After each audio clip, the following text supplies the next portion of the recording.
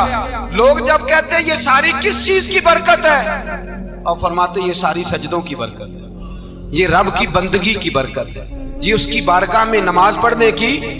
مسلمان توجہ نہیں کرتا، توجہ نہیں۔ جاگ رہے ہیں آپ حضرات؟ یہاں کوئی حکومت اعلان کرے نا کہ ہر نماز کے بعد 500 روپیہ، کتنا جی؟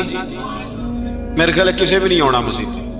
اور خدا کے بندو بات سمجھو، رب فرماتا ہے تو مسجد آدھا میں تجھے برکت عطا کروں گا، میں تجھے برکت دوں گا۔ میں ایک صحابی کہتے ہیں مجھے اکثر یہ حضور کا فرمان سنتا تو میرے دل میں خیال آتا آخر اللہ کس طرح برکت دیتا ہے اللہ آخر۔ ایک صحابی کہتے ہیں نبی پاک صلی اللہ تعالی علیہ وسلم نے فرمایا عبادت کرو اللہ برکت دے گا۔ میرے دل کے اندر خیال آیا کس طرح، آخر اللہ کس طرح سے نوازتا ہے، رنگ کیا ہے؟ کہتے میں یہ بات سوچ کے نا تو مجھے قضائے حاجت کی حاجت ہوئی، پخانہ پیشاب کے لیے میں نکلا تو ایک جگہ دور جا کے میں بیٹھا کھیتوں میں، دور جا کے کہتے میں پیشاب کر رہا تھا تو ایک چوہا اپنے بل سے نکلا اور ایک ہیرا میرے پاس رکھ گیا۔ میں پیشاب کر رہا ہوں، کہتے پھر گیا اندر تو ایک ہیرا اور رکھ گیا، پھر گیا تو پھر رکھ گیا، پھر گیا تو پھر رکھ گیا، کہتے 15 ہیرے چھوڑ گیا۔ اب میں فارغ ہوا، وہ ہیرے اٹھائے گھر نہیں لے کے گیا، مسجد نبوی میں گیا کہ حضور سے پوچھوں میرے لیے جائز بھی ہیں کہ نہیں؟ بلوں سے نکل رہے ہیں، بلوں سے پیسے نکل رہے ہیں، ہمارے سارے بلوں میں چلے جاتے ہیں، بلوں سے پیسے آ رہے ہیں صحابہ کو، برکت دیکھیں عبادت، بلوں سے پیسے آ رہے ہیں، بل سے۔ فرماتے ہیں میں وہ ہیرے اٹھائے تو در رسول پہ، جب میں نے پہلا قدم رکھا نا مسجد نبوی میں تو مجھے بتانا نہیں پڑا، میرے مصطفیٰ نے میرا چہرہ دیکھا اور مسکرا کے فرمایا پتہ چلا ہے اللہ کس طرح نوازتا ہے، خبر ہوئی ہے اللہ کس طرح نوازتا ہے؟ فرمایا رب کی بارگاہ میں جھکے رہو، وہ تمہیں وہاں سے دے گا تمہارا گمان بھی نہیں گیا ہوگا۔ اس کے حضور تو آؤ، اس کی جانب تو توجہ کرو۔ بندگی کی اپنی ایک لذت ہے، سجدے کا اپنا ایک ذائقہ ہے۔ اگر آپ نبی کریم سید عالم صلی اللہ تعالی علیہ وسلم کی عبادات کو ملاحظہ کریں نا تو سرکار کی زندگی میں کثرت ہے عبادت کا۔ اعلان نبوت سے پہلے کتنے کتنے مہینے حضور غار حرا میں عبادت کرتے، تنے تنہا۔ حرم کعبہ قریب تھا لیکن وہاں رش ہوتا تھا، لوگ ہوتے تھے۔ فرمایا میں اکیلے میں اپنے رب کو منانا چاہتا ہوں۔ کتنے کتنے ایام حضور غار حرا میں عبادت کرتے۔ پھر صحابہ کرام علیہم رضوان فرماتے کہ مدینہ منورہ میں حضور کا یہ رنگ ہوتا، اتنے لمبے سجدے کرتے کہ لگتا روح مبارک کی پرواز کر گئی، اتنے لمبے سجدے کرتے۔ حضرت سیدنا معاذ بن جبل رضی اللہ تعالیٰ عنہ فرماتے ہیں 3 دن ہو گئے حضور چلے گئے، مدینے میں نظر ہی نہیں آ رہے۔ صحابہ پریشان، ابو بکر صدیق، عمر فاروق، عثمان غنی، مولا علی ڈھونڈتے پھرتے، حضور سید عالم صلی اللہ علیہ وسلم کا پتہ نہیں۔ فرماتے جناب صدیق اکبر گھومتے گھومتے جبل سلا کی پہاڑی کے قریب گئے، ایک چرواہا بکریاں چرا رہا تھا، اس سے پوچھا تم نے میرے محبوب کو تو نہیں دیکھا؟ تو کہنے لگا مجھے نہیں پتا تمہارے محبوب کون ہے۔ ایک آدمی آج 3 دنوں سے غار میں رو رہا ہے، اتنی شدت کے ساتھ روتا ہے کہ میری بکریاں جا کے غار کے سامنے بیٹھ جاتی ہیں، بکریاں بھی روتی ہیں، میں بڑا کھینچتا ہوں پر لوٹتی نہیں، رات کو گھر لے کے جاتا ہوں تو جاتی نہیں، سویرے باڑے سے نکالتا ہوں تو دوڑی ہوئی آتی، پھوٹ پھوٹ کے روتی ہیں، لیکن حال یہ ہے کہ دودھ پہلے سے بھی زیادہ دیتی ہے۔ حضرت ابو بکر صدیق کہنے لگے یہی تو میرے رسول پاک علیہ الصلوۃ والسلام کے نبی ہونے کی علامت۔ صحابہ کو بلایا، 3 دن سے حضور سجدے میں، کتنے دنوں سے؟ یہاں سجدہ لمبا ہو جائے تو امام کے پیچھے لوگ بھاگنے لگتے ہیں کہ صاحب آپ تو فارغ ہیں، مجھے تو ڈیوٹی پہ بھی جانا تھا۔ 3 دن سے حضور سجدے میں، اتنا طویل سجدہ، اتنا طویل۔ صحابہ کہتے ہیں قدموں میں جا کے لگے، محبوبہ بس کریں آ جائیں۔ حضور نے فرمایا رب نے سورہ ہود نازل کر دی ہے، سخت حکم آ گئے ہیں۔ وہ کہتا ہے میں تیری امت سے حساب پوچھوں گا، میں اپنے رب کو منا رہا ہوں، بکر جاؤ مجھے منا لینے دو۔ حضور نے ہمیں بتلایا ہے کہ رب کو سجدہ کریں تو رب مانتا ہے. اس کو منانے کا طریقہ سجدہ کرنا ہے، جھکنا ہے، عبادت کرنا ہے. کہا وہ مانے گا تو میں آؤں گا.